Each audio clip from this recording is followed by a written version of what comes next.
Welcome everybody, this is spinachstealer, back with another episode of GregTech New Horizons. So last time we did a bunch of mining and we obtained ourselves some of this beautiful bronze. Now, while I was digging around for copper and tin, I did end up finding something interesting. So I'm gonna go get some stuff together and then we're gonna go down into the mines and check it out together. Alright, so as I'm heading over to where we want to go, I am seeing some slimes here, so it looks like one of our mines down here is in a slime chunk. So this is our iron/copper mine, and we've got hoppin' slimes, various colored ones too. Fascinating. Anyways, what I was gonna say is that if you look down, right over here, there is a lava. Oh, whoa, let's kill this guy. There's a lava pool. So I'm thinking we can just mine our way towards this lava pool, and that should get us the lava that we've been trying to work towards for nether access. Alright, we have found the lava. It's just right up here. We're a little too low, I think. Let's see if we can go up some. Maybe around. Oh, nope, this is not the height. This is not the height. Nope. Nope. Here we go, finally. Now, hopefully our obsidian pickaxe should be able to mine this a little slowly, but it should be able to. Let's just make sure it does. Yup, we got ourselves some obsidian. Went into our digger's backpack. There we go, obsidian. So I'm gonna go ahead and mine a whole bunch of this out, and I'll get back once we've mined out a bunch of this obsidian. Alright, so we mined up a bunch of obsidian. We got 22 in the bag. I think that should be plenty for a nether portal, and we can always use the nether to get more lava and obsidian if we need to. The other thing I'd like to do while we're here is I'd like to just fill up this seared tank with lava. Oop. Yep. Take a bit of damage. I did bring my gloves, but we're just gonna try transporting it in the seared tank. Okay, seared tank does hurt. Holding it does not. So that's what we'll end up doing. Okay. So we need to pick a location. Ooh, ow. Come on, shoot me.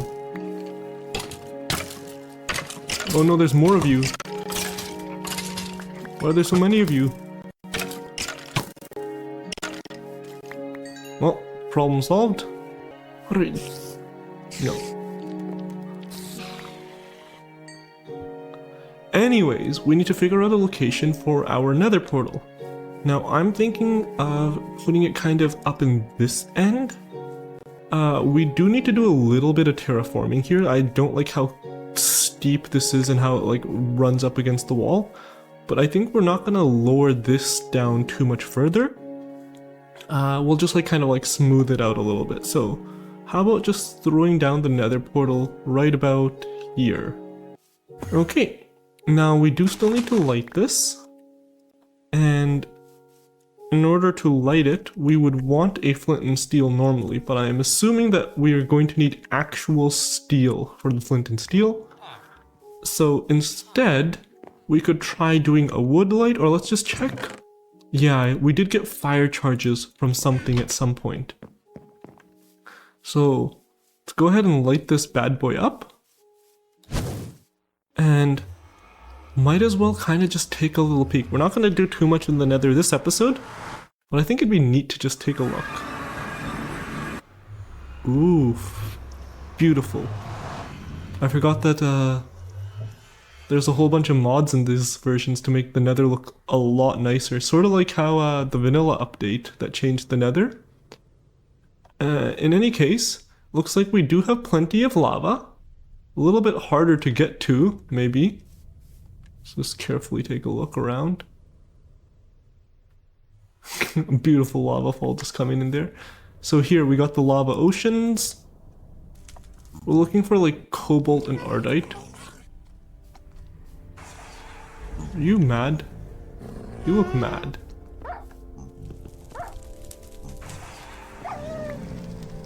Okay, well that wasn't too bad. Cobalt and ardite. Ooh, what?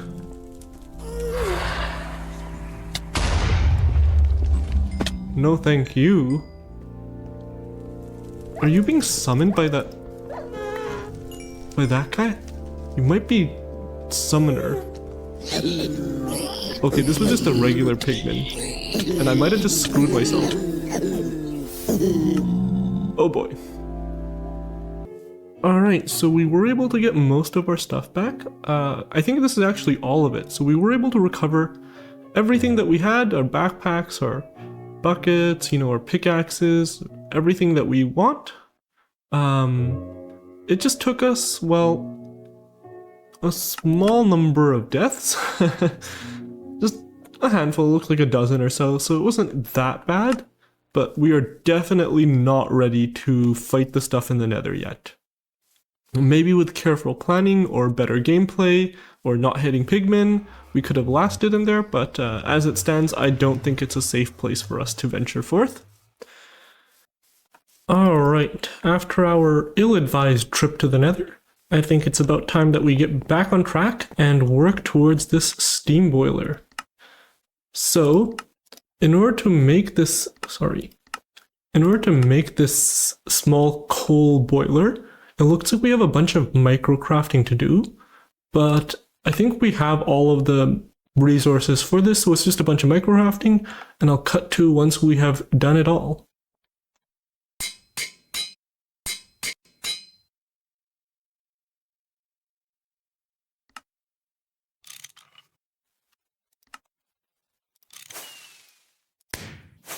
And there we are. We have ourselves a small coal boiler. So let's look at what this opens up. We'll grab the loot bag. And we have this new quest line. So we put in water, we put in coal, we get out steam, and we've gotten a hopper. Okay, so we're gonna want this steam alloy smelter. It looks like it's for progress. We're gonna need more bricks, more bronze plates, and we're going to want these fluid pipes, which are more bronze plates. So it looks like we're gonna be needing a lot of bronze in this steam age. Should really be called the Bronze Age. Alright, while I was looking around, it seems that we've encountered or unlocked a bunch of new quests here as well. A bunch of these, I guess we don't have unlocked yet, but it's good to know that we are going to find more ways to spend our coins in the future. So I won't show that off unless there's a new quest that we want to complete. For example, I just did this clay thing because we are needing a bunch of bricks for our progression.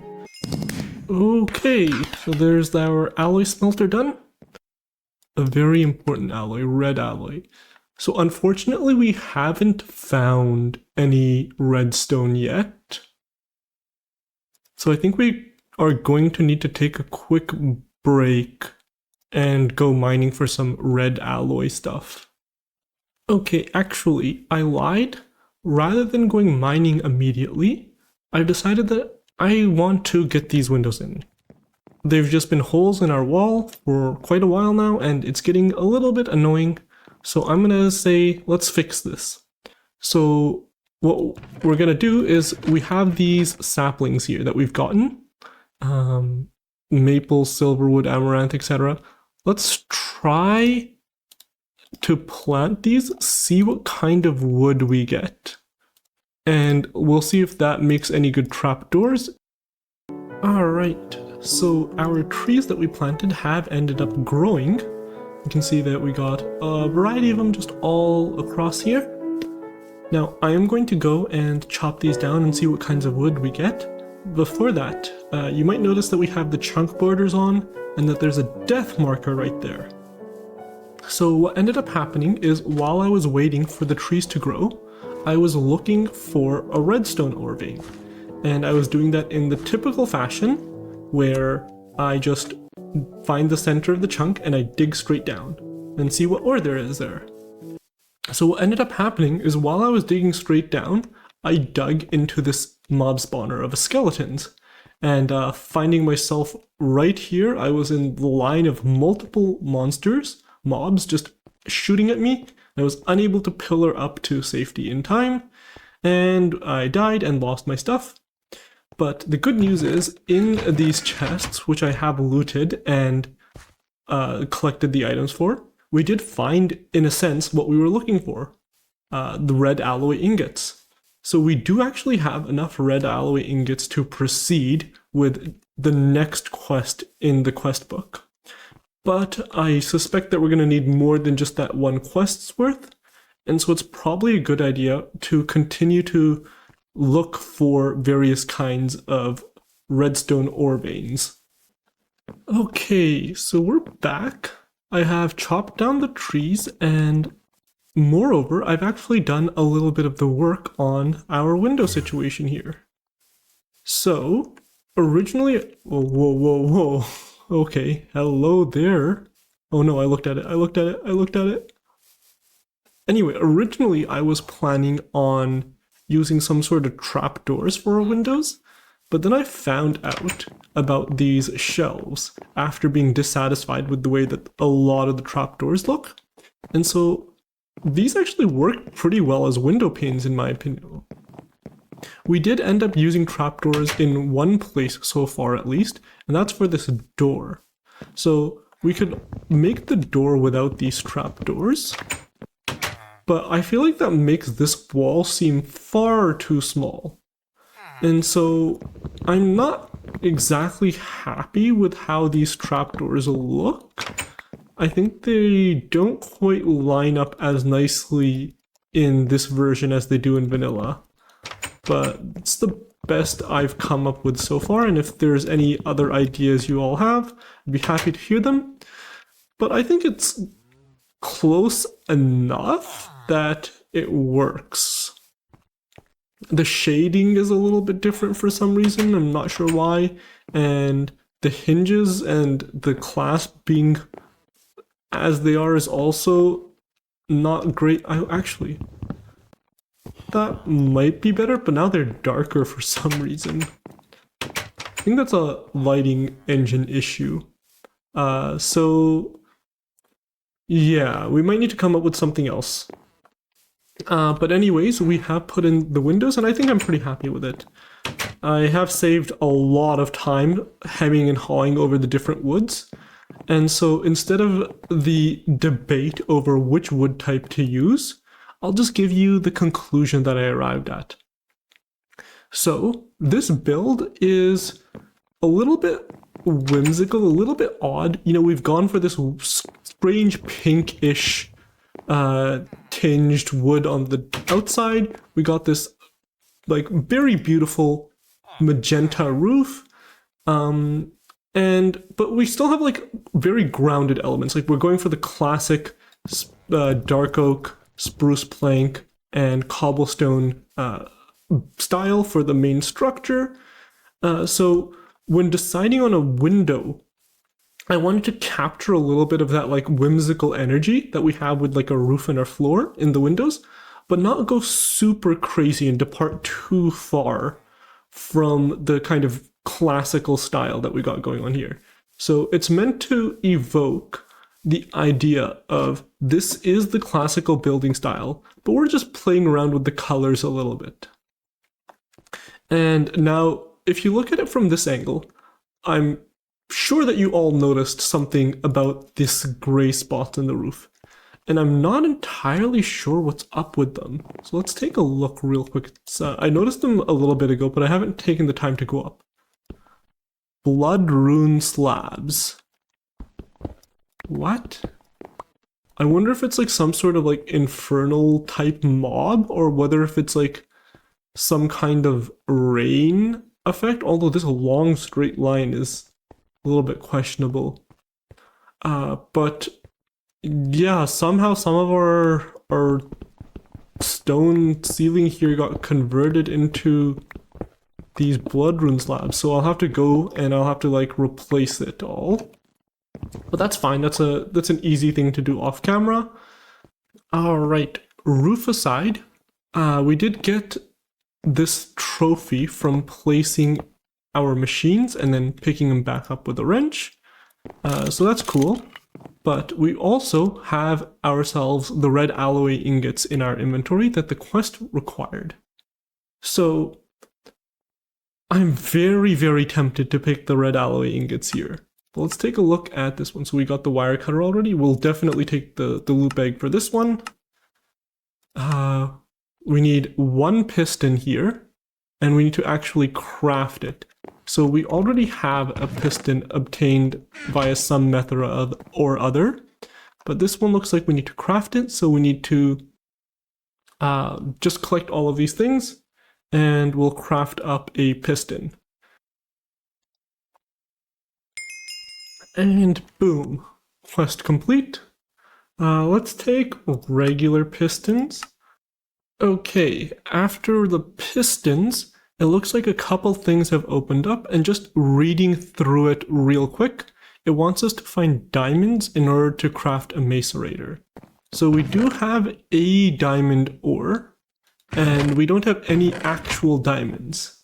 So that would be another good thing to find, but we're also looking for redstone, and that would be for the ore finder wand as well, which would hopefully help us find diamonds. So we're looking for redstone, we're looking for diamonds.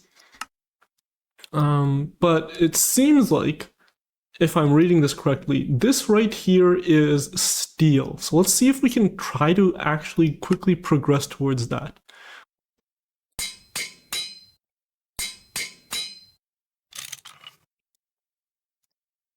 Okay, and here is our compressor made. Future spinachstealer here. I'm sure you're all very interested in this steel quest. I originally recorded an entire conversation about steel and progression and the like, but due to events that you're going to see shortly, I had to cut that all out for the purposes of maintaining episode length. I'll summarize my thoughts at the end of the episode, but for now, let's just roll the footage. Who's that Pokemon?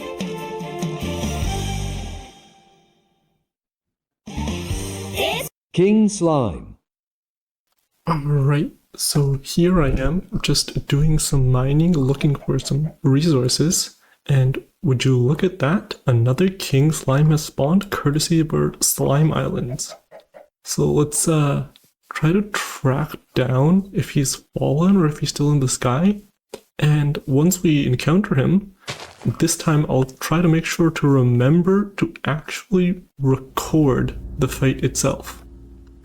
Alright, so I did determine that the King Slime was up on one of the islands, and after pillaring up a scarily large amount of blocks, we see our quandary sitting right there in the center of the island. So let's carefully make our way over. Okay, here we are. And this guy is kind of just a joke. We can just sit here and swing at him.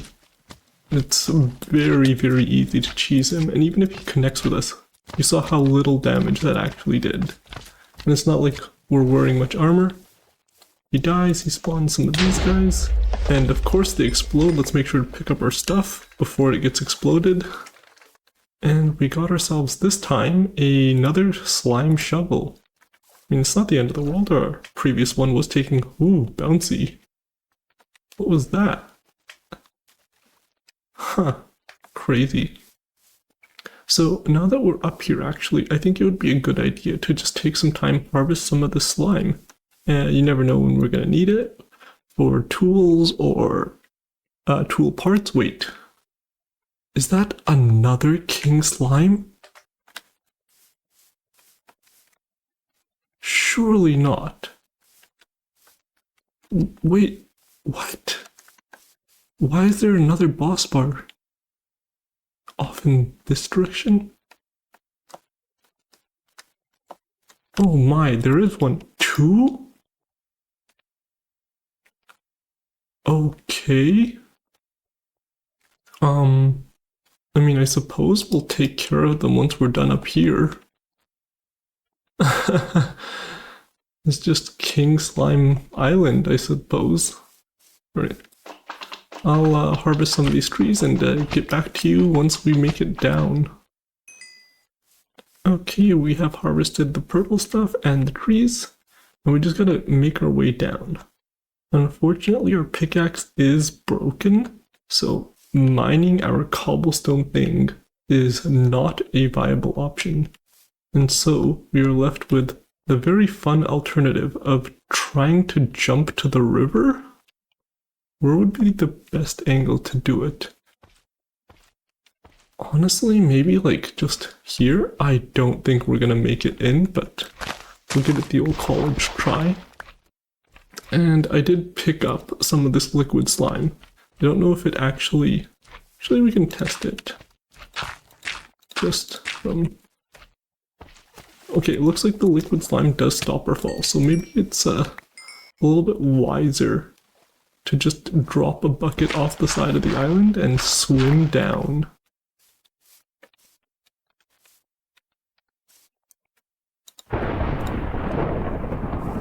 What? You shall not use this item, Alright, I did not bring a bucket of water, so we cannot water clutch. Maybe, if needed, we can try bouncing on this congealed slime. It may stop fall damage. I guess nothing for it, but to attempt to make this jump. Here goes. Yeah, no shot. Well, let's quickly run back, get our stuff. Maybe the king slime will still be there. Okay, we got our stuff back. Let's just organize our inventory real fast. Bag. Don't need this. Good enough. And now we should be able to take out both of these king slimes. Let's go ahead and get that done. They're very much a pushover for us.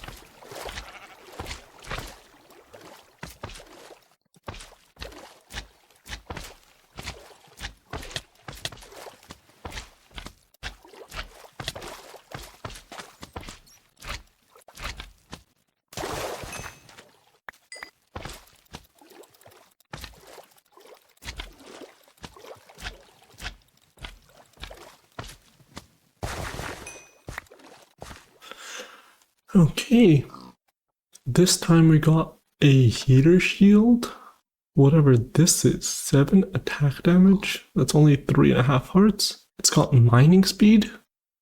Why? Not really sure what this is. I think it's like related to the shields mod, but... oh well. It also looks like we have quicksand or something here. I recall that there was one of the quests for gathering... oh wait, no, this isn't quicksand, this is just mud. Never mind then. Alright, I've torn down the ugly cobblestone and dirt pillar that we used to get up to the slime island, and I've replaced it with an ugly waterfall that we can use to swim up and down at our convenience should another king slime spawn. Now, we are about out of time for this episode, but before we wrap up, I'd like to briefly discuss the steel quest. Oops. So, after making the compressor, we unlocked this here steel quest. However, it's going to take making a bricked blast furnace, and that's a fairly involved crafting chain. If we move over to the multi-blocks, here's the bricked blast furnace. And as you can see, it takes a lot of raw resources, a bunch of clay, some iron, calcite, quartz, processing it in a lot of different ways, including some things that I don't even know if we have yet, like gypsum dust. If we go back to the multi-blocks tab, there are some other things worth looking into. There is also this windmill, which I've actually done a significant part of. However, after playing around for a couple hours, both in our survival world here, as well as in a creative test world, ultimately, I had to go against building the windmill. Not only does it not provide us any new functionality, everything that it does we can do with a grindstone, Furthermore, it doesn't look very good.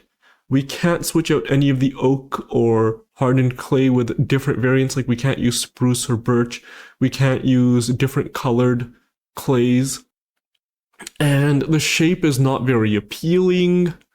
So ultimately, I'm going to say that we're not going to build this multi-block, but I might end up building a windmill just purely decoratively, like kind of up in one of these areas. Not as a multi-block, just as like a decorative build. Lastly, we have this water dilemma quest. And if you look at it, I've actually ended up doing this. And it's actually pretty straightforward. All it is a bunch of wood and sticky resin. Now, sticky resin is a little bit of a problem, but thankfully we do have the coin quest for getting sticky resin. 50 coins for 64, which was plenty to build the multi-block. So if we head over right behind our house, and I think it kind of fits here both in terms of practical usage, we'll link it up to steam machines in the basement, but also it kind of makes sense because what this thing does is not just store water, but slowly accumulate water. And it stores a substantial amount, so if we just leave it for a bit, we'll have plenty of water renewably for all of our purposes. And I think it makes sense to like have some sort of like rainwater filling tank or barrel or something behind the house. It kind of fits with the aesthetic. So we're going to see a lot more use of this in the future once we get our steam machines in the basement set up. But for now, it just provides us a supply of water for crafting with bricks and all of that stuff, because it takes a lot of water to like hydrate clay and make bricks and all that stuff. Before we finish up, there's just two last announcements. First of all, I'd like to thank viewer Shooby-Doo for their advice on the last episode for a couple of things, like clarifying how ore veins generate, as well as advising us about which sapling we should claim for this quest over here.